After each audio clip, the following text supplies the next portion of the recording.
The reality is that you can't depend on motivation to do stuff. Like, motivation's not gonna come knocking on your door and be like, oh, we feel motivated today, let's go take on the world. So what happens when it doesn't? Some days it might, very, very rarely it will. What happens on the day that it doesn't? That's where discipline comes in. That's where you have your goal. This is you starting. This is you, future you. Obviously, it's not gonna be a straight line. It's gonna be up and down, up and down, up and down. But what's gonna stay consistent is you being consistent. What's gonna stay consistent is you having horse vision, looking at your goal over here. And regardless of what happens throughout the waves, you gotta think of this.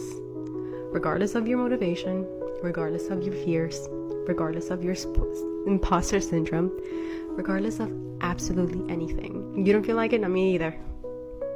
I literally do not feel like it every single day. I don't know the day that I feel like it. And that's how you start becoming a little bit more passionate about the progress, a little bit more in love with the ups and downs, ups and downs.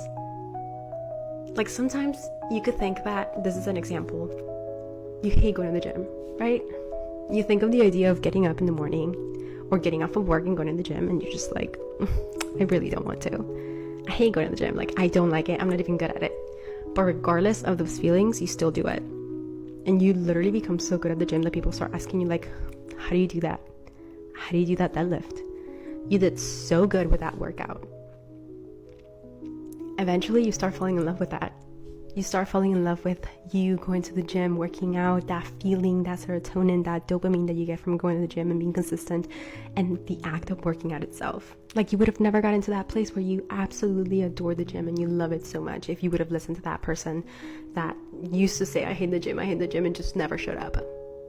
You eventually fall in love with it. And that could happen with absolutely anything, which is why you need to be consistent with the things that you promise to yourself. If you say you're going to do something, you commit to it and you do it. Okay, love you, bye.